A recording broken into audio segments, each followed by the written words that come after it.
વાલા ભક્તજનો, આ કથા સાથે મારે એટલું જ કહેવું તમને કે આપણને એમ લાગે છે કે ભગવાન કઠોર છે, પણ પરમાત્મા કઠોર કૃપામાં પણ આપણું હિત કરી રહ્યા છે.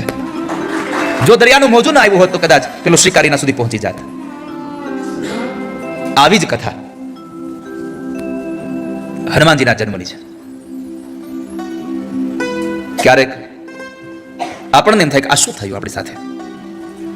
આમ તો જો કે મારે તમને હનુમાનજીની કથા કરવી છે ને, જેમ હનુમાનજીની કથા આવી કઠોર કૃપાથી થઈ છે ને હનુમાનજીનો જન્મ, એવો જ પણ એના સ્વામીની કથા આવી જ છે. સેવક અને સ્વામીના બેયની કથામાં આ મહત્તા છે.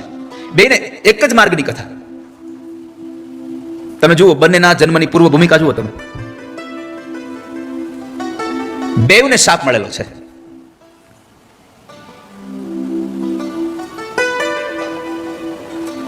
પ્રભુ રામના પિતા દશરથને પણ શાપ મળ્યો અને હનુમાનજીના માતુશ્રી જે અંજના છે એ પણ શાપિત થઈને જ આવ્યા છે. એ સ્વર્ગની અપ્સરા હતી.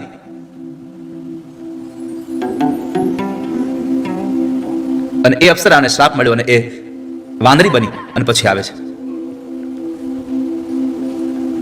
તો બંનેના જન્મમાં શ્રાપ એક માધ્યમ બની અને બેયના જન્મની પૂર્વ ભૂમિકાને સરખાવે છે અને પછી આ જગતમાં બંનેનું પ્રાગટ્ય થાય છે. અને આમ તમે જોવા જાવ ને તો જીવ જન્મે અને પ્રભુ પ્રગટે છે. પરમાત્માએ આટલી સરસ આપણને માયાથી આ બધું આપ્યું છે. અને એમાં સૌથી વધારે મોટા મોટી માયા કોઈ આપી ને હવે તો હમણાં જે આ નવ ટેકનોલોજીમાં જે મોબાઈલ આવ્યો ને દર્શન, એ સૌથી મોટી માયા છે. માણસ બેઠો હોય અહીંયા કથામાં, પડ્યો હોય મોબાઈલમાં. તમને જ કહેતો, તમે તો મોબાઈલ લાવતા નથી ભેગો અહીંયા. તમે કોઈ લાવ ભેગો, લાવ દર્શન ભેગો, હે તો મૂકી દેજે. હા પછી મને દેખાય બહુ સારું.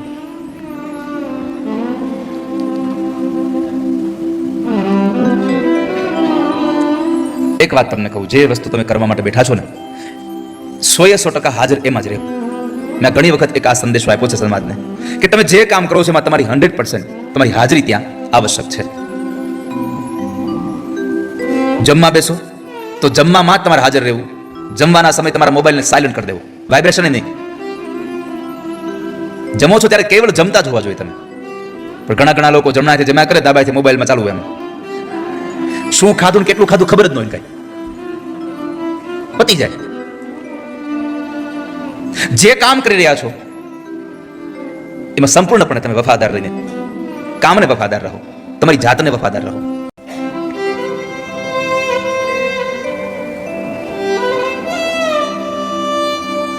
તો બંનેની આ પૂર્વ ભૂમિકા એક સરખી છે. હનુમાનજી મહારાજને એના જન્મની કથા ભગવાન રામના કામ કરવા માટે જવાનું હતું ત્યારે સ્વયં જામવાન નામના રીછે હનુમાનજીને પોતાની કથા સંભળાવી છે.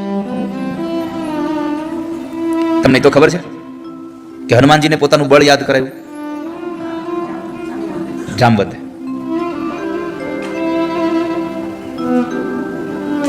એની પણ એક કથા છે શુકામેની. આગળના સમયમાં, હજી આપણી પાસે 3 દિવસ બાકી છે.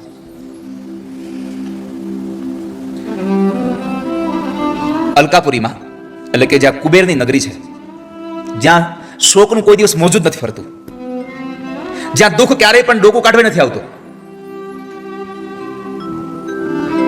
એવી અલકાપુરી નગરી, કુબેરની એ રાજધાની આખી સોનાની નગરી છે, જ્યાં ઐશ્વર્ય એટલું છે, સંપત્તિ એટલી છે, ધન એટલું છે.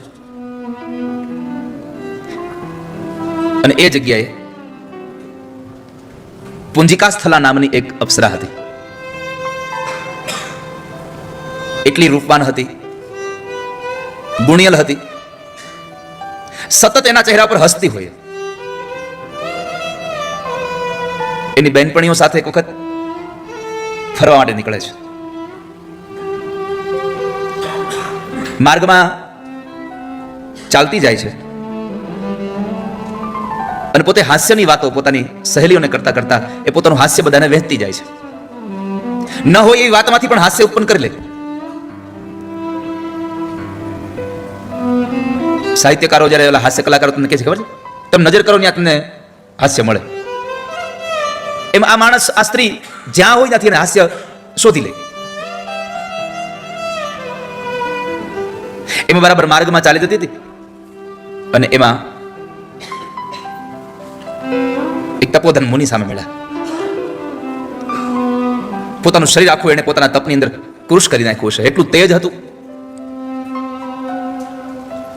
શરીર ભલે કદાચ પતલું થઈ જાય ઉપવાસ કરીને, પણ એ ઉપવાસનું તેજ એટલું વધી જાય ને કે તમારા શરીરની આભા વધી જાય. ખાલી જાડા હોય તો જ આપણે હારા લાગીએ એવું ન હોય, પણ આપણા શરીરની આભા એવી હોવી જોઈએ કે સામેવાળો માણસ એ આભાથી પ્રસન્ન થઈ જાય. તો મુનિ ચાલ્યા આવતા હતા ને એ તેજસ્વી પણ હતા. આ તો હસતા હસતા જતા હતા,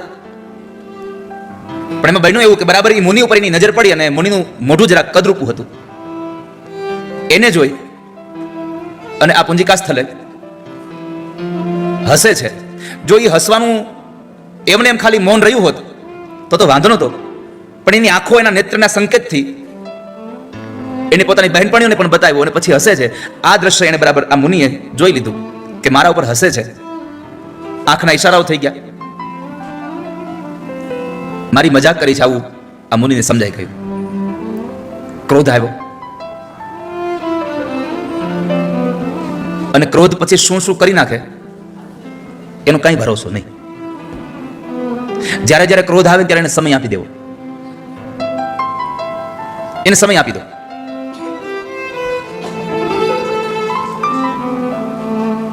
મુનિની આભા જોઈ અને પુંજિકા સ્થળે સમજી ગઈ છે કે કદાચ મને શ્રાપ મળી જશે, એટલે એને ક્ષમા માંગી, માફી માંગવા આવી ગઈ છે. પણ ક્રોધ એટલો બધો અંદર વ્યાપી ગયો હતો કે તપોધન મુનિ બોલ્યા છે કે તારો સ્વભાવ ચંચળ છે, વાનર જેવો છે, અને તે મારી મજાક કરી છે. હું તને શ્રાપ આપું છું કે તું મૃત્યુલોકમાં વાનરીઓમાં જન્મ લઈશ અને વાંદરી રૂપે તને આ સંસારમાં જન્મ મળશે. પુંજિકા સ્થળી પગે લાગવા લાગી, ક્ષમા કરી દો, ક્ષમા કરી દો, મારી ભૂલ થઈ ગઈ. એક નાના એવા અપરાધનો આટલો મોટો દંડ આપશો તમે મને? આ સંસારમાં સાધુ સરળ સ્વભાવ હોય છે, સાધુનું હૃદય બહુ સરળ હોય છે. સૌથી પહેલી વાત કરી કે સંતોનો સ્વભાવ સરળ હોય, સરળ સ્વભાવ અને મન કુટિલાય. એના મનમાં કોઈ દ્વેષ ન હોય, એના મનમાં કોઈ જાતનો રાગ ખટરા કશું ન હોય. અને વાલા ભક્તજનો, આ દુનિયાના માણસના કપડા મેલા હોય ને એનો ભરોસો 1000 વાર કરવો, પણ જેના મન મેલા હોય ને એનો ભરોસો 1 વાર ન કરવો કોઈ દિવસ. કપડા મેલા ચાલે, મન મેલું ન ચાલે.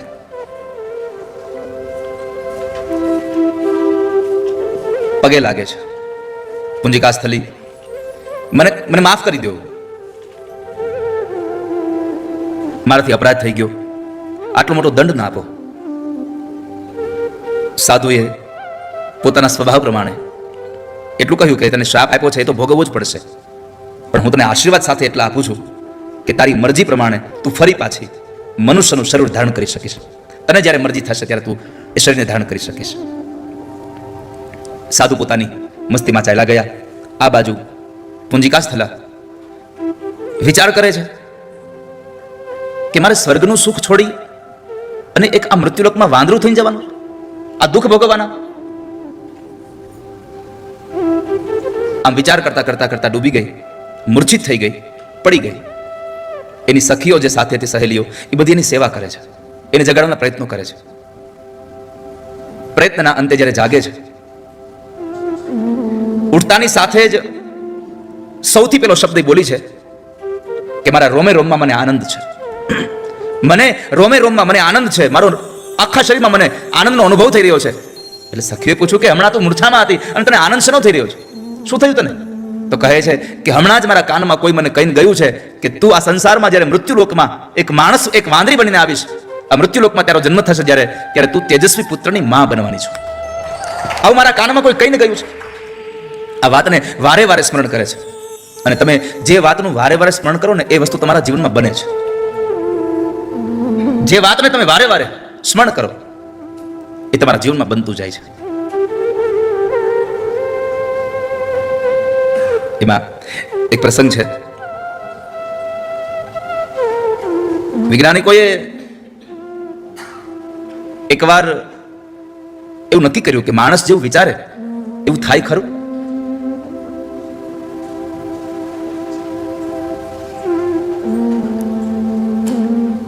એટલે એક પ્રયોગ કર્યો. એક માણસને કોઈ ગુનામાં એને પકડે છે, જેલમાં પૂર્યો, અને જેલમાં પૂર્યો પછી એને મૃત્યુદંડની સજા સંભળાવવામાં આવી અને એને કહ્યું કે તને ફાંસીએ નહીં લટકાવવામાં આવે તો કહે છે કે તને એક વખતના સમયે અંધારાની અંદર તારી આંખોને બંધ કરી અને તારા શરીરમાં સર્પનું ઝેર ચડાવીને તને મારવામાં આવશે. આવું કહી અને એને જેલમાં કેદ કરી દીધો. દિવસો, અઠવાડિયા, મહિનાઓ આવું વીતી ગયું અને એક વખતના સમયે એ માણસને સાંજના રાત્રિના સમયે મોઢા પર એક કપડું પહેરાવી પગથી બાંધીને એને ઊંધો લટકાવી અને એના હાથને બાંધી અને એના હાથમાં એક ઇન્જેક્શન દેવામાં આવ્યું. ઇન્જેક્શન સાવ સાદું હતું, એમાં કોઈ પ્રકારનું ઝેર નહોતું. એ માણસ મરી ગયો. જ્યારે એને લેબોરેટરીમાં એનું તપાસ કરવામાં આવી તો એના આખા શરીરમાં ઝેર હતું. કેમ? સતત વિચારતો હતો મને ઝેર આપીને મારી નાખવાના છે, મને ઝેર આપીને મારી નાખવાના છે. આ વિચારોએ સાદું આપેલું ઇન્જેક્શન પણ ઝેર બનાવી દીધું. તમારા વિચારોની તાકાત કેટલી છે! જેમ આ પુરુષને આખા શરીરમાં ઝેર વ્યાપી ગયું, એવી જ રીતે આ અપ્સરા સતત એ વાતને વિચારે છે કે હું એક તેજસ્વી પુત્રની માં થવાની છું, હું તેજસ્વી પુત્રની માં થવાની છું, હું તેજસ્વી પુત્રની માં થવાની છું. આ શ્રાપ મળ્યો વાંદરી થવાનો. કારણ શું હતું? એક ખાલી હસવાનું. ખાલી હસવાનું કારણ હતું. તમે હસો એની સામે વાંધો નથી, પણ ક્યાં કેટલું હસવું જોઈએ, કેવી રીતે હસવું જોઈએ, એ બહુ મહત્વનું છે. દ્રૌપદીજી ખાલી અંધના અંધ હોય આટલું બોલ્યા, આખું મહાભારત રચાઈ ગયું. તમારા શબ્દો, તમારું વર્તન, તમારો હાવભાવ, આ બહુ બધું તમારું પરિણામ બદલવાની તાકાત ધરાવે છે.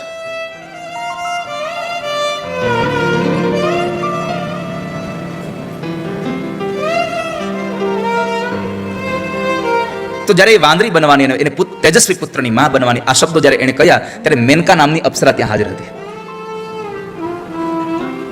એમણે બહુ સુંદર વાત કરી કે આ દુનિયામાં સ્વર્ગનું સુખ જેટલું મહત્વ નથી ને, એના કરતા સૌથી વધારે જો કોઈ સુખ હોય તો આ સંસારમાં સંતાનોનું સુખ છે. અને એમાં પણ સ્ત્રીઓને માતૃત્વ મળે એનાથી મોટું સુખ આ સંસારમાં કોઈ નથી. જે સ્ત્રી માં બને છે એને સૌથી વધારે સુખ પ્રાપ્ત થાય છે. દુઃખોને સહન કરીને પણ સુખ સહન મળે છે. પુંજિકા સ્થલાને મનમાં આનંદ થયો કે મારાથી હસાઈ ગયું અને પેલા મુનિએ મને શાપ આપ્યો, પણ એ શાપમાં પણ મને આશીર્વાદ મળ્યા કે હું એક તેજસ્વી પુત્રની માં થવાની છું. ક્યારેક ક્યારેક કોઈક શાપ પણ આપણા માટે આશીર્વાદ બની જાય. અને પછી તે અપ્સરા વાનરરાજ કુંજરને ત્યાં દીકરી બનીને જન્મે છે. વાંદરનો જે રાજા હતો કુંજર, લાડકોડથી એ દીકરીને મોટી કરે છે અને એને લાડથી એનો પિતા એનું નામ અંજની કહી અને એને બોલાવ્યા રાખતો હતો. દીકરી મોટી થવા લાગી. જેમ ચંદ્રની કળા વધે એમ વધે છે. નથી સત્યનારાયણ ભગવાનની કથામાં આવતું લીલાવતી અને કલાવતી? કલાવતી ચંદ્રની કળાની જેમ મોટી થાય. ઘણી ઘણી વખત આપણે સાંભળ્યું હોય, દીકરી દિવસે ન વધે એટલી રાતે વધે, રાતે ન વધે એટલી દિવસે વધે. મોટી થવા લાગી.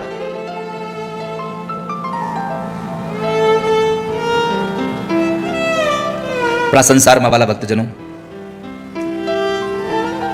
એક દીકરીના બાપ બનવું ને એનાથી મોટી જવાબદારી આ સંસારમાં બીજી કોઈ નથી.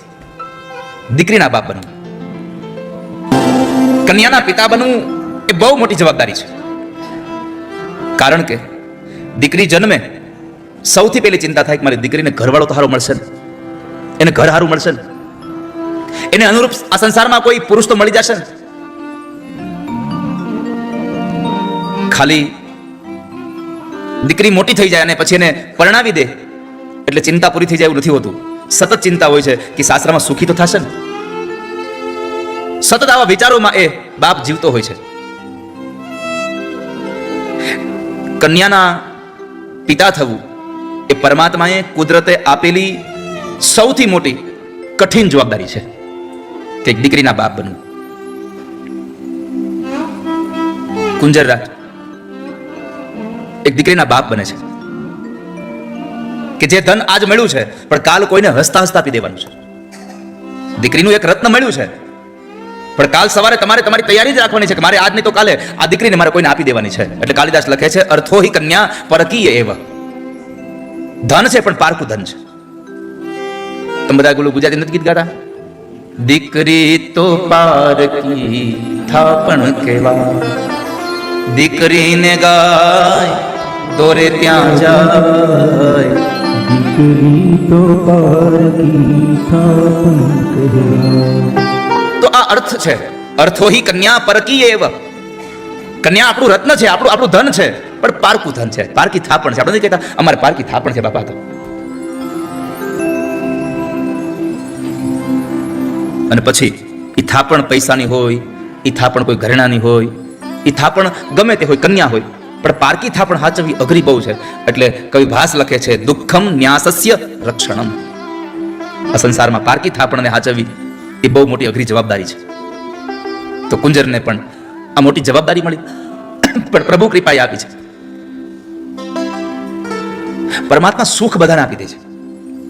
પ્રભુ સુખ બધાને આપે છે, પણ દુઃખ એવા લોકોને આપે છે ભગવાન ટકોરો મારે છે. આ સહન કરી ગયો છે ને, જોઈ જોઈને ભગવાન દુઃખ આપે છે.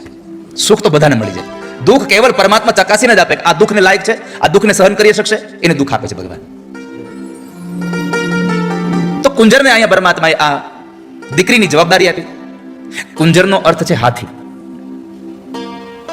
જેનામાં બહુ બળ હોય એના માટે પણ દીકરી ઉછેરવી અને એને વિદાય કરવી એ સૌથી મોટી ચિંતાનો વિષય છે. હાથી જેવો હાથી એ બળવાન હોય છતાં પણ એને ત્યાં દીકરી હોય તો એ પણ વિચારે કે મારી દીકરીને મારે સાસરે કેમ મોકલવી. અને પછી એ કુંજર વાનર રાજે એની દીકરી આ અંજનીના લગ્ન એક કેસરી નામના વાનર સાથે કર્યા, જે કાંચનગીરી પર્વતમાં રહેતો હતો અને ખૂબ સંપન્ન હતો. આ દુનિયાનો નિયમ છે કે આપણી પાસે જેટલી સંપત્તિ હોય ને એના કરતા વધારે સંપત્તિ વાળો જે ઘર હોય, વધારે સંપત્તિ વાળો જે દીકરો હોય એની હારે આપણે દીકરી પરણાવીએ છીએ. કોઈ તમે જોયું તમારાથી ઓછા પૈસા વાળાને તમે દીકરી પરણાવી? સૌથી પહેલો આ નિયમ છે સંસારનો કે આપણે દીકરીના બાપ પાસે જેટલી સંપત્તિ છે એના કરતા વધારે સંપત્તિ વાળો જે દીકરાનો બાપ હોય એના ઘરે આપણે દીકરી આપીએ છીએ. અહીંયા પણ એવું જ કર્યું છે. કુંજર એટલે હાથી હતો, બળવાન હતો, પણ એને કેસરી નામના વાનર સાથે કાંચનગીરી પર્વતમાં જે વાનર રહેતો હતો, ખૂબ સુખી સંપન્ન હતો, એની પાસે સંપત્તિ પણ હતી, ઐશ્વર્ય હતું, ધન હતું, અને બળુકો એટલો હતો કે જે સિંહોની હારે યુદ્ધ કરતો એટલો મહાકાય હતો. કુંજરે એના કરતા વધારે બળવાન એવા એક વાનર સાથે એને પરણાવી. દાંપત્ય જીવન શરૂ થયું અને એ દાંપત્ય જીવનને ઘણો સમય પસાર થઈ ગયો, છતાં સંતાન પ્રાપ્તિ ન થઈ. પણ પેલા શબ્દો પેલા મુનિના એના કાનમાં ગુંજતા હતા કે તું એક તેજસ્વી પુત્રની માં થવાની છો, તો છતાં પણ આજે સંતાન ન થયું. આવું કેમ થયું? વર્ષો વીતી ગયા પછી અંજનીએ સાધના કરી છે.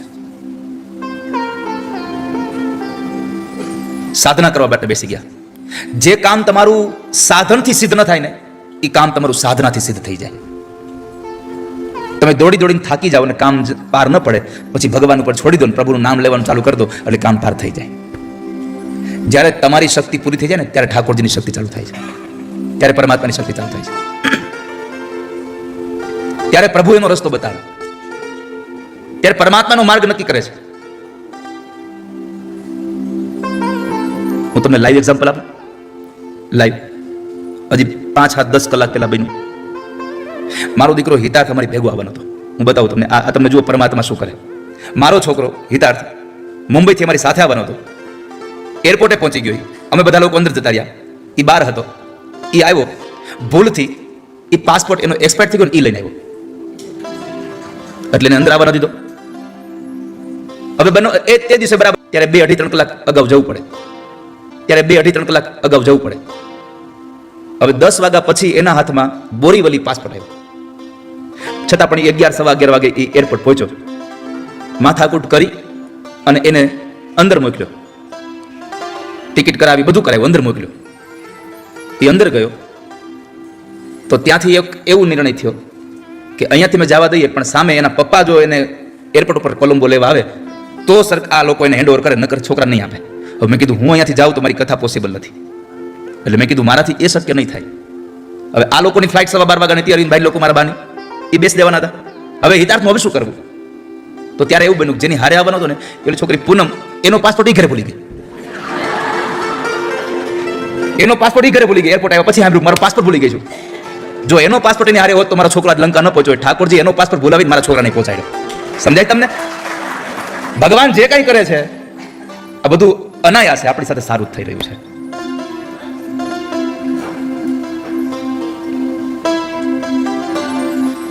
એટલે મને એમ થયું કે જો એ પાસપોર્ટ લઈને આવ્યો તો હિતા થાય આબત નહીં આજે, એ પાકું હતું. એટલે પાસપોર્ટ ભૂલવાડવાનું કામ કર્યું ઠાકોરજી. જ્યાં તમારી શક્તિ પૂરી થાય ને પછી ભગવાન ચાલુ કરે છે વાલા ભક્તજનો. આનું લાઈવ એક્ઝામ્પલ છે. નહીં તો કોઈ માણસ વિદેશમાં જવાનું હોય અને પાસપોર્ટ ભૂલીને આવે, હે છોકરી, પાસપોર્ટ ભૂલીને આવે કોઈ માણસ. અને આપણે તો ભણેલા ગણેલા છીએ, છતાં પાસપોર્ટ કેમ ઘરે ભૂલી ગયો? એ તારો નહોતો ભૂલવાનો, ભગવાને તને મારા છોકરા હાટું ભૂલવાડ્યો હતો કે તારે હિતાર્થને લઈને જવાનો છે. આ ઠાકોરજીની કૃપા છે, આ ઠાકોરજીનું બળ છે. બાકી આપણે શું કરી શકીએ? તો જે વસ્તુ પછી હું સવારે ઠાકોરજીને જ્યારે સ્નાન કરાતો ત્યારે મેં ઠાકોરજીને પ્રાર્થના કરી. મેં કીધું તમે મારા છોકરાને પહોંચાડજો.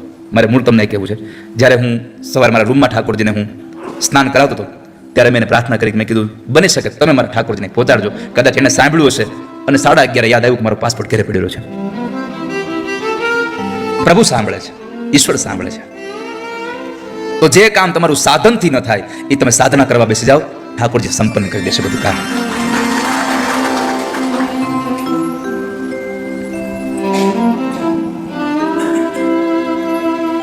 માં અંજનાએ સાધના કરીને સાધનાના ફળ રૂપે એને મતંગ ઋષિ મળ્યા છે, મતંગ મુનિ મળ્યા. તપનું ફળ શું મળ્યું? એક સાધુની સંગ થયો. સાધુ મળ્યા, એને કહ્યું કે મારે સંતાન નથી, મારે સંતાન જો શું કરું? એને કહ્યું તું ભગવાન શિવ અને પવનની, વાયુદેવની તું ઉપાસના કર, તને પરમાત્મા મળશે. અને તમે જ્યારે કોઈ કામ કરવા, તમે કોઈ સિદ્ધિ પામવા માટે તમે કામ કરવા બેસો અને તમને જ્યારે કોઈ ઉત્તમ પુરુષના દર્શન થઈ જાય ને, ઉત્તમ વ્યક્તિ તમને મળી જાય ને, એટલે તમારે મનોમન નક્કી કરી લેવું કે હવે મારું કાર્ય સિદ્ધ થવામાં બહુ વાર નહીં લાગે. કાલિદાસ લખે છે પ્રસાદ ચિહ્નાની પુરઃ ફલાની. જ્યારે કોઈ મહાપુરુષના દર્શન થઈ જાય એટલે તો સંતોએ શાસ્ત્રોમાં લખ્યું છે કે તમારો યજ્ઞ ચાલતો હોય, ભલે પૂર્ણાહુતિ ન થઈ હોય, પણ કોઈ બ્રાહ્મણ અનાયાસે તમારા ઘરે આવે, કોઈ સાધુ તમારા ઘરે આવે, ત્યારે સમજી લેવું કે મારો યજ્ઞ સંપન્ન થવાને હવે વાર નથી જરાય, મને સફળતા પ્રાપ્ત થશે, પરિપૂર્ણ થશે મારી આ કામના. અને પછી અંજના દેવીએ ભગવાન વાયુદેવ અને પરમાત્મા શિવની ઉપાસના કરી છે. ખૂબ ઉપાસનાઓ કરી. અને પહેલાનો સમય તો એટલો બધો હતો કે વર્ષો સુધી નહીં હો, વર્ષો સુધી ઉપાસના ચાલતી હતી.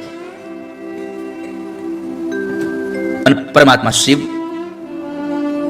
એકદમ, આ તો આશુતોષ છે. બીજા ભગવાન તો હજી કઈ બીજું ત્રીજું કઈક ધરો ને રાજી થાય. આ તો એક ચપટી ભભૂ તમે હે ખજા ના કુબેર કા. પરમાત્મા શિવને પ્રાર્થના કરે છે. અને ભગવાન શિવ ભલે સંહારના દેવતા છે, આ સંસારનું બધું ડિસ્ટ્રોય એ કરે છે, પણ છે તો કરુણાનો અવતાર હો. કર્પૂર ગૌરમ કરુણાવતારમ સંસાર સારમ ભુજગે. અહીંયા જ સૌથી મોટી જોવા જેવી વાત છે. એક તો કરુણાના અવતાર છે ને, સંસારમાં જેને કોઈએ ન સ્વીકાર્યા એને ભગવાન મહાદેવે પોતાના ઘરેણા બનાવીને પોતાના અંગ ઉપર રાખ્યા. આટલા કરુણાના અવતાર ભગવાન મહાદેવ પ્રસન્ન થયા. અપ્સરાએ કહ્યું, અંજનીએ કહ્યું, પ્રભુ મારા પર કૃપા કરો. ભગવાન મહાદેવ કહે છે, માગો શું આપું? પ્રભુ તમારા જેવો તેજસ્વી દીકરો મારે ત્યાં થાય એવી કૃપા કરો મારા ઉપર. મારા જેવું તો સંસારમાં બીજું કોઈ છે જ નહીં, હું તો એકલો છું અહીંયા, મારા જેવું કોઈ છે નહીં. પણ તમે માગ્યું છે, મેં તમને માગવા કહ્યું ને, તમે માગ્યું છે. જો માગતા આવડ્યું એટલે સારું થયું. તમારા જેવું ન કે કીધું તો ખારો દીકરો આપો તોય સંતાન મળવાનું હતું, પણ કહ્યું તમારા જેવો દીકરો આવો. માણસને માગતા આવડવું જોઈએ. સંસારમાં શું માગવું જોઈએ?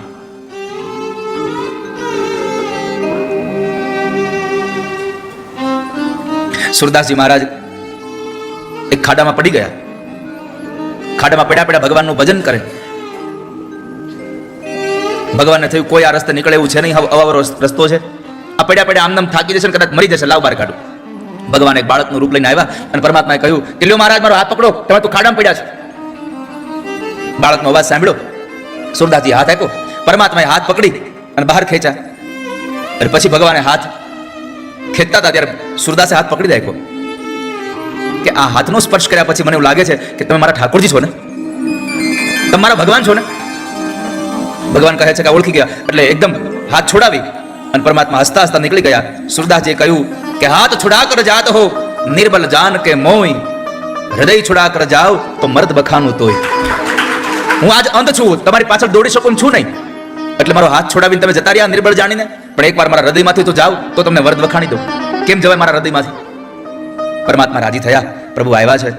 ભગવાને સૌ પહેલા એમને આંખો પર હાથ સ્પર્શ કરી પરમાત્માએ દ્રષ્ટિ આપી દીધી. ભગવાનને જોયા, પ્રભુને જોઈ અને સુરદાસજી મહારાજની આંખો ભીની થઈ ગઈ. પ્રભુનું રૂપ જોયું. ભગવાને કહ્યું કે સુરદાસ માગો શું આપું તમને, તમારી ભક્તિથી બહુ રાજી થયો છું. સુરદાસજી કહે છે પ્રભુ સાચે આપશો, તમે જે માગો તે આપી દેશો. અને ત્યારે સુરદાસજી કીધું પ્રભુ એક કામ કરો, તમે જો બોલ્યા હોય કે હું આપું તો મને આપવાના જ હો તો એક કામ કરો, મારી આંખો પાછી બંધ કરી દો, પાછો અંધ કરી દો મને. ભગવાને પોતે બોલ્યા છે કે અરે મેં તને દ્રષ્ટિ આપી, આ સુધી તે કશું જોયું નહોતું અને તને દ્રષ્ટિ આપી અને તને માગવા કહું છું તો તું પાછો આંધળો થવાની વાત કરે છે, શું કામ એને? અને ત્યારે સુરદાસજી કહ્યું ભગવાન આજ સુધી આંખોએ કોઈ કશું જોયું નહોતું અને જોયા તો પેલા તમને જોયા પછી એમ થાય છે કે સંસારમાં બીજું કઈ જોવું નથી, આ સંસારમાં કશું નથી જોવું. આ પરમાત્મા પાસે માગવું શું જોઈએ એનું આપણને ભાન હોવું જોઈએ. ઘણા લોકો તો હનુમાનજીના મંદિરે જઈને પ્રાર્થના કરે મારી ભેંગ ગોતી દો. અરે એની હાટું છે. પ્રભુ પાસે માગ્યું ઠાકોરજી ભગવાન તમારા જેવો તેજસ્વી દીકરો મારે ત્યાં થાય. અને ભગવાન મહાદેવે કહ્યું કે મારા જેવો સંસારમાં બીજું કોઈ નથી, માટે હું એટલું જ કહું છું કે તમે માગ્યું છે અને મારે આપવાનું છે તો હું એટલું આપીશ કે મારા જ અંશ સ્વરૂપે હું તમારો દીકરો બનીને આવીશ તમારે ત્યાં. ભગવાનને દીકરો બનાવવાની તાકાત તો જુઓ સાધનામાં પડી છે.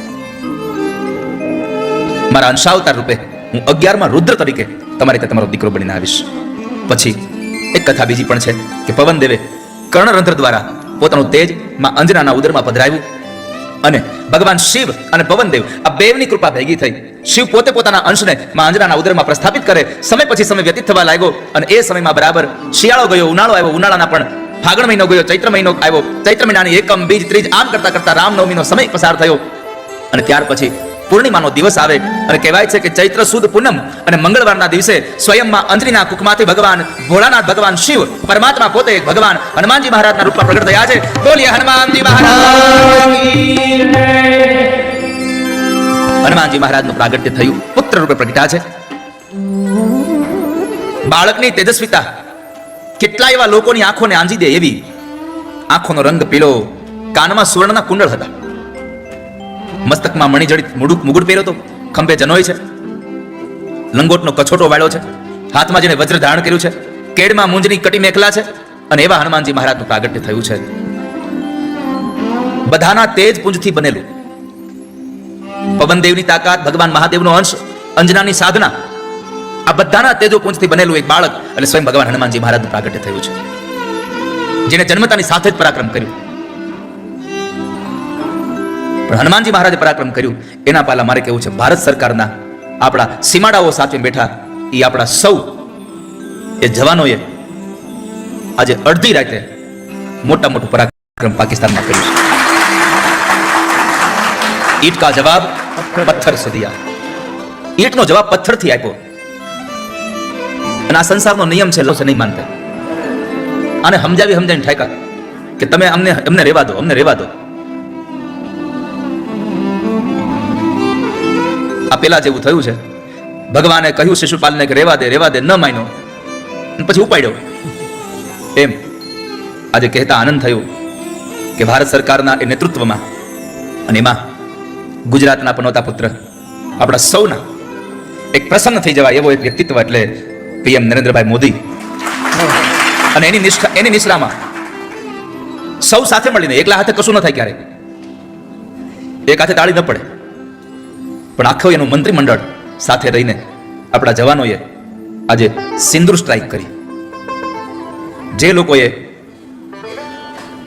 પોતાની પત્નીની સામે એના પતિને મારી અને એનો જેનો સિંદૂર ઉછાળ્યો હતો, સિંદૂર ભૂસાતા, એનો જવાબ આપ્યો એને, આને નામ આપ્યું સિંદૂર સ્ટ્રાઇક.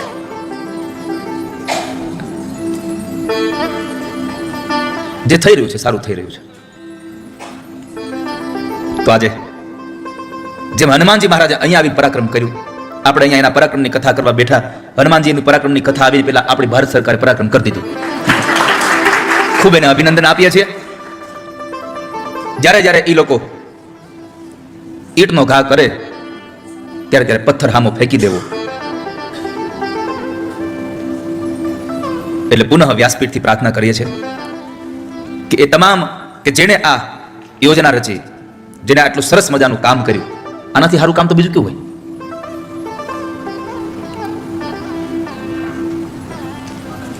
માણસો વિકૃત મગજના થઈ ગયા. તમને ખબર છે આપણા સનાતનમાં આટલી સંસ્કૃતિ શું કામ છે? આ કથાઓ થાય છે ને એટલે આટલી સંસ્કૃતિ જળવાઈ રહી છે. એમાં એવું કઈ છે નહીં. કોઈ તમે જોયું 7 દિનની 5 દિનની કઈ કથા થઈ એમાં એનું કઈ છે જ નહીં. આપણે તો મંદિરમાં જઈએ તો આમ આપણો ભગવાન એટલા આમ ઘરેણા પહેરીને બેઠો હોય, આપણને જોવો ગમે, ન્યા કાંઈ કશું નથી. વાલા ભક્તજનો, બસ આપણે ભગવાનને એટલી પ્રાર્થના કરીએ કે જેટલી સ્ત્રીઓ પોતાના પતિને મૃત જોતી હતી, એના આંખના આંસુ હતા, અને એ આંસુને એક ન્યાય મળે એના માટે જેણે જેણે પણ પોતાનો જીવ જોખમમાં મૂકી, અને આપણા નેવીના જવાનોએ, અને એમાં પણ મેં સાંભળ્યું છે કે ખાસ કરીને 2 સ્ત્રીઓએ આખું હેન્ડલ કર્યું છે. ભારત વર્ષની સ્ત્રીઓએ આ કાર્ય કર્યું છે. ભગવાનને પ્રાર્થના કરીએ, ભગવાન એનું ખૂબ મંગલ કરે અને હજી આવા હારા વિચારો ઠાકોરજીને આપે અને એ પોતાના કાર્યમાં સફળ થાય એવી ભગવાન ઠાકોરજીને પ્રાર્થના કરીએ. કળિયુગના લોકોએ પરાક્રમ કર્યું એની વાતને વિરામ આપી હનુમાનજીના પરાક્રમ તરફ તમને લઈ જાઓ. જન્મતાની સાથે જેને પરાક્રમ કર્યું, અને આવું પરાક્રમ ક્યારે થાય ખબર છે? જ્યારે બાળકને એની માં ગળહુથીમાં આવા શૌર્યની વાતો પીવડાવે. ઉદરમાં રહ્યો હોય ત્યારે આમ શૌર્યની વાતો આપી હોય. આ જે હવાઈ જહાજો લઈને ઉપર ગયા છે એ કોકરોચ થી બીતા નહીં હોય. કઈ હંજવારી કાઢતા કાઢતા નીચે ઓલા કબાટ નીચેથી કોકરોચ નીકળે ને પ્લેટફોર્મ પર ચડી જાય, એ ન કરી ગયા. એનું કામ નથી. આ ઘણા દવાખાને જાય ગુરુજી, અને ડોક્ટર કે તમને થોડુંક વધારે ઇન્ફેક્શન લાગ્યું છે, એક ઇન્જેક્શન દેવું પડશે. સાહેબ છરી મારજો, ઇન્જેક્શન નહીં.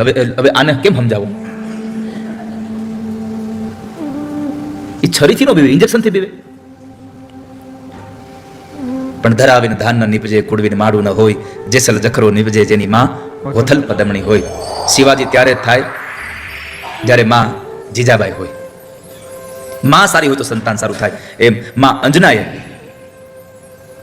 હનુમાનજી મહારાજ જ્યારે ઉદરમાં હતા અને એની બાલ્ય અવસ્થા હતી, એમાં શૌર્યની વાતો બહુ કરી છે.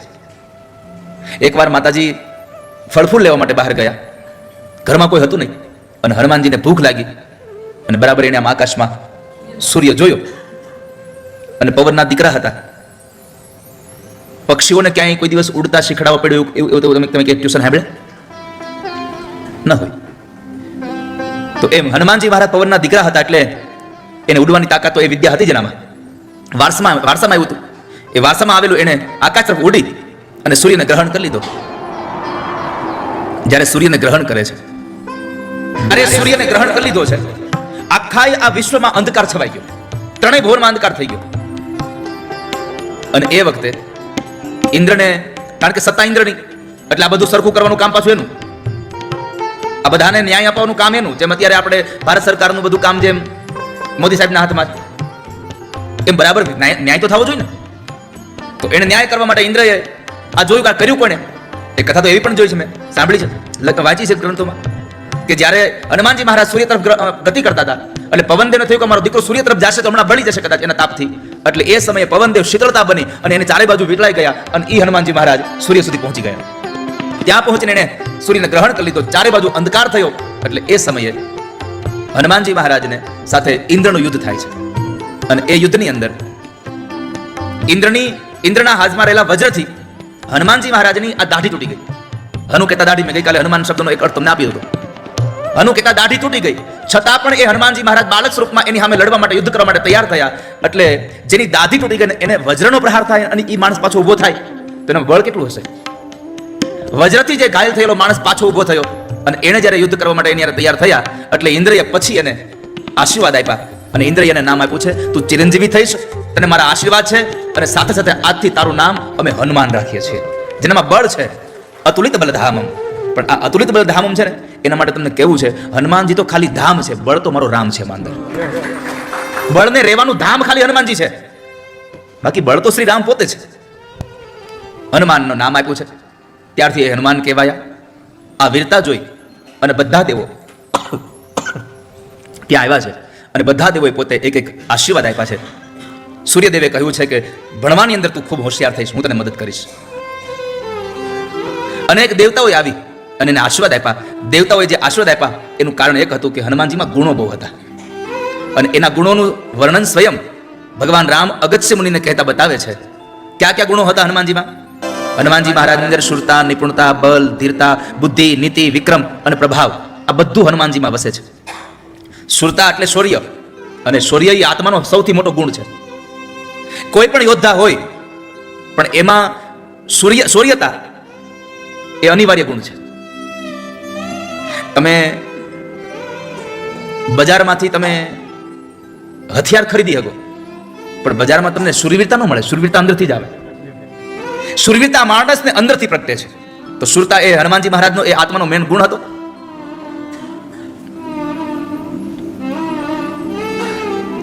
સિંહની કદ કરતા બળદનું કદ મોટું હોય છતાં પણ સિંહમાં શૌર્યતા ભરી છે. કેમ? એ જન્મજાત છે.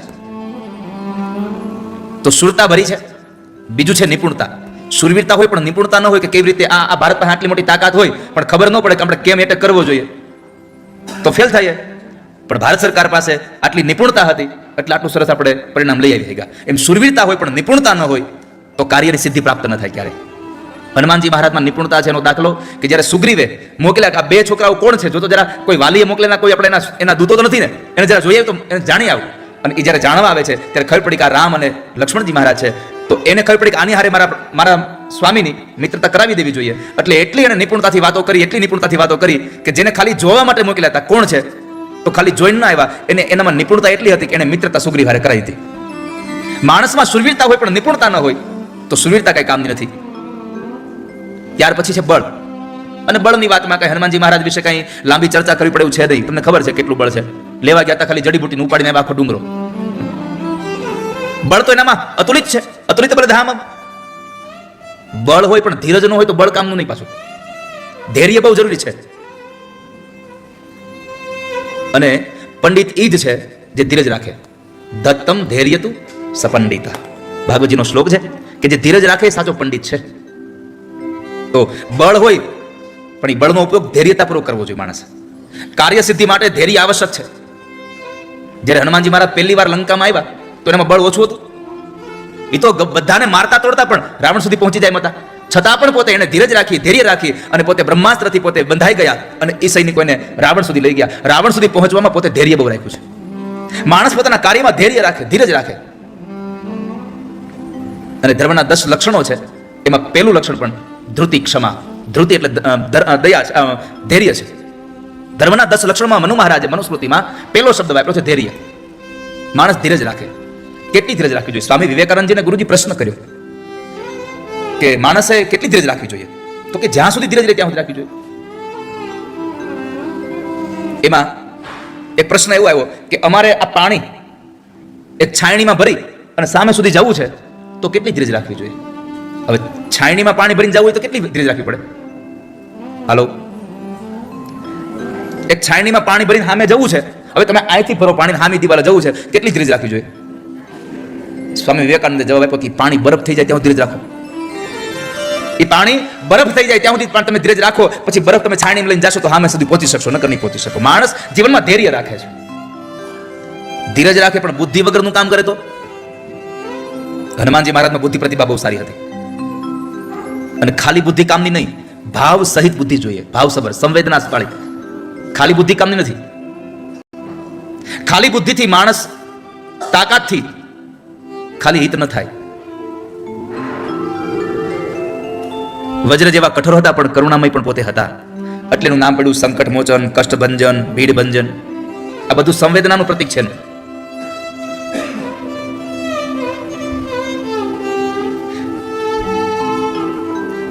રેતી હોય રેતી, એનો તમારે આમ પિંડ બનાવવો હોય લાડવો તો બને? ન બને. એમાં તમે ગમે એટલા કાજુ બદામ નાખો બને? ન બને. પણ એમાં તમે તેલ અથવા ઘી નાખી દો તો? તેલ અથવા ઘી નાખો તો એ રેતીનો પણ લાડવો બની જાય, એક પિંડ જેવું બની જાય. એમ બુદ્ધિ હોય પણ એમાં સંવેદનાનું સ્નેહ ન હોય. સ્નેહને સંસ્કૃતમાં ઘી કહ્યું છે. સંવેદનાનું સ્નેહ ન નાખો તો તમારી બુદ્ધિ તમને અનુકૂળ કામ ન આપી શકે. તાકાત લઈ આવે પણ એ તમને પરિણામ સારું ન આપે. અને બધી જગ્યાએ ખાલી બુદ્ધિ ન વપરાય, ક્યારેક સંવેદના પણ હોવી જોઈએ માણસમાં. તો એનામાં બુદ્ધિ પણ હતી, સાથે નીતિ બહુ હતી. માણસ નીતિથી પણ ક્યારેક સારી સફળતા પ્રાપ્ત કરતો હોય. જેનામાં રાજકીય જ્ઞાન છે, રણનીતિ સ્પષ્ટ અને પારદર્શક હતી. ભગવાન રામ અને લક્ષ્મણ હારે વાત કરે ત્યારે પણ અલગ રીતે વાત કરે, અને રાવણ હારે વાત કરે ત્યારે પણ અલગ નીતિની વાત કરે. કોની સાથે કેવી નીતિથી વાત કરવી એ પણ એનામાં હતું. અને વિક્રમ એટલે કે પરાક્રમ તો એનામાં પહેલેથી હતું જ. પરાક્રમનું પ્રત્યક્ષ સ્વરૂપ એટલે હનુમાનજી મહારાજ.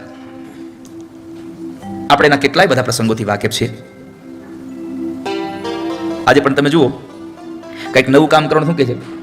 લગાવ્યું છલાંગ હનુમાનજીની જેમ, કૂદી પડ. કોઈ નવા શૌર્યના કામ કરો, નવું કોઈ કાર્ય કરવું હોય તો હનુમાનજીની આપણે સૌથી પહેલા એમાં આપણે ઓળખાણ આપીએ છીએ કે હનુમાનજી જેવું કામ કરી દે. તો એની અંદર પરાક્રમ પણ હતું, છેલ્લે પ્રભાવ, પ્રકૃષ્ટ ભાવ ઇતિ પ્રભાવ, જેમાં પ્રબળ ભાવ છે એ પ્રભાવ છે. ભગવાન રામ પ્રત્યે, પોતાના કામ પ્રત્યે જેટલો ભાવ હતો એટલે એ વ્યક્તિત્વનું આજે પ્રભાવ આ સંસારમાં વખણાઈ રહ્યો છે.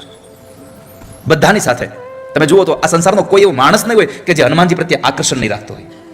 નાનો હોય, મોટો હોય, એ અનુજ હોય, એ જ્યેષ્ઠ હોય, મિત્ર હોય, શત્રુ હોય, કોઈ પણ હોય, પણ જેને હનુમાનજી મહારાજ પ્રત્યે આકર્ષણ થતું હોય છે. સ્વયં રાવણ પણ હનુમાનજીના પ્રભાવથી એમની પ્રશંસા કરવાનું રોકી નથી શક્યો. રાવણે પણ પ્રશંસા કરી છે. આ ઉપરાંત આ બધી જ વસ્તુઓ હનુમાનજીમાં હતી. અને એટલે જ આપણે જેને કહીએ છીએ બલ બુદ્ધિ વિદ્યા દેહુ મોહી હરહું કલેશ વિકાર. અમને બધાને બળ બુદ્ધિ બધું આપી દો. આ સંસારમાં હનુમાનજી મહારાજને યાદ કરવાથી આપણને એના ગુણોનું પ્રદાન થઈ જાય છે. હનુમાનજીને જે યાદ કરે એના જેવા ગુણો આપણને અનુભૂતિ થવા લાગે. હનુમાનજીને યાદ કરવાથી બુદ્ધિ, બળ, યશ, ધૈર્ય, નિર્ભયતા, આરોગ્યતા, વિવેક અને વાકપટુતા જેવા ગુણો આપણને સૌને પ્રાપ્ત થાય છે. જ્યારે આ બધા જ ગુણો આપણને પ્રાપ્ત થતા રહે છે એટલે આપણે હનુમાનજીને યાદ કરીએ છીએ. જ્યારે આ બાળક બધા હારે ઝઘડો કર્યા કરતો હતો, બધાને હેરાન કર્યા કરતો હતો, બળુ કબાવ હતા પહેલેથી. એકવાર જંગલમાં ગયા અને જે ધ્યાનમગ્ન મુનિઓ છે, સાધના કરે, યજ્ઞ કરે, તો એને ખોળામાં બેસી જાય, એને હેરાન કરતા હતા. પછી તો એટલા બધા લોકોને હેરાન કર્યા એટલે મા પાસે એની ફરિયાદો આવી. માએ એને સમજણ આપી, સમજાવે છે, પણ માની શિખામણો ભૂલી જાય છે. કારણ એને શ્રાપ હતો કે તારી શક્તિ તું ભૂલી જઈશ, તને યાદ કરાવે ત્યારે તારી શક્તિઓ યાદ આવશે. આ ઋષિઓનો શ્રાપ હતો. બીજા કોઈ માણસને શક્તિ યાદ, એટલે જામવાનજી યાદ કરાવ્યું પછી ભાગ્યા છે.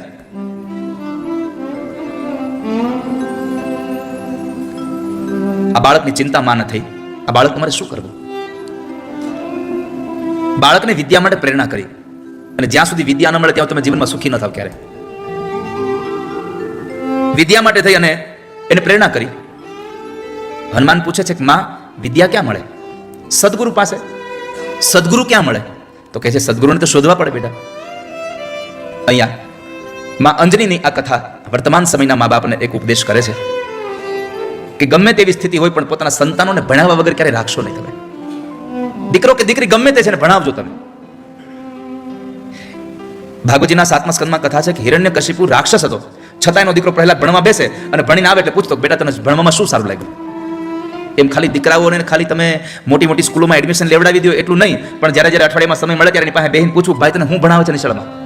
પૂછજો. ખાલી પૈસા આપી દેવો, મોટા મોટા એને મોંઘા ચોપડા લઈ દેશો, આવું નહીં. એને પૂછો તને શું ભણાવ્યું સ્કૂલમાં.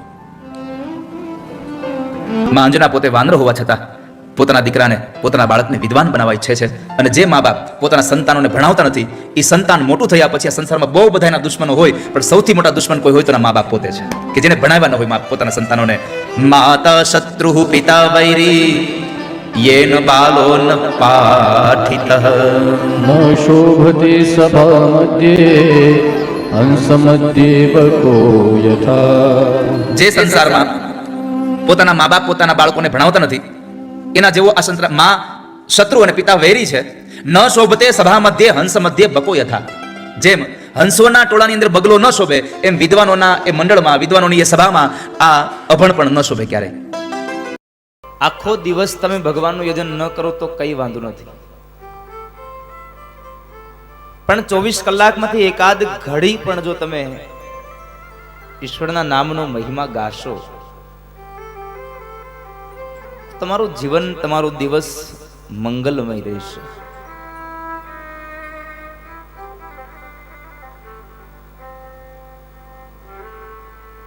સવારમાં ઉઠીને વહેલા ઉઠી નિત્ય કર્મ કરી પરવારી ભગવાનની સેવા પૂજા કરી ભગવાનના 2-5 નામોને લઈ અને પછી ઘરેથી નીકળો, દિવસ મંગલમય રહે.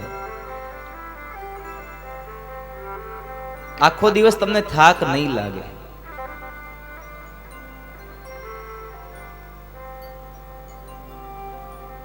પણ બને એવું સાંજની સંધ્યાનો સમય થાય ત્યારે આપણે ઘરે હાજર ન હોઈએ, ત્યારે આપણે વ્યવસાય માટે ગયા હોઈએ, એટલે સાંજની આરતી કરવાનો ભાર બહેનો ઉપર. સવારમાં આરતી કરવાનો સમય હોય ત્યારે હજી આપણે પથારીમાં પડ્યા હોઈએ, એટલા માટે એ સમય પણ બહેનોને આપ્યો. આપણે ઊભા થઈએ, નાઈ ધોઈએ અને ભગવાનને વંદન કરી નીકળી જઈએ. દીવો કરવાનો, એકાદ નામની માળા ફેરવવાની, કઈ નહીં હોય.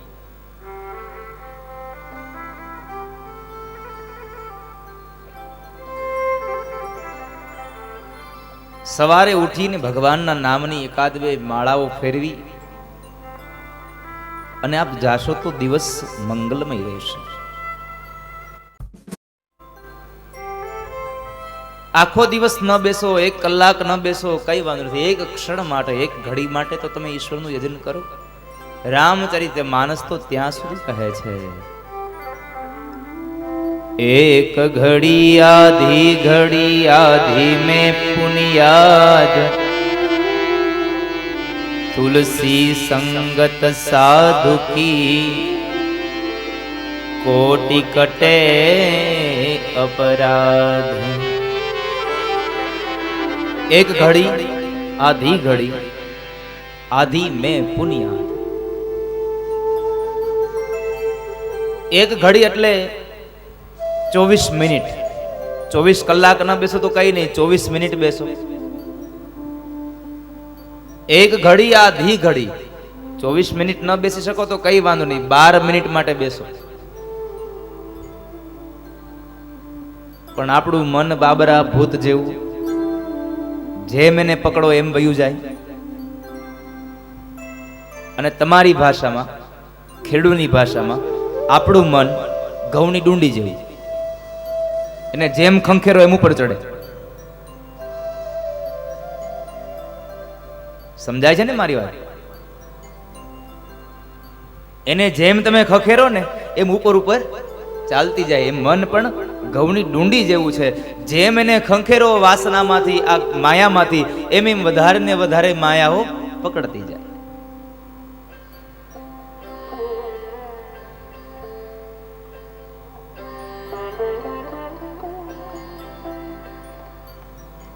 સંસારની માયામાંથી છૂટવા માટે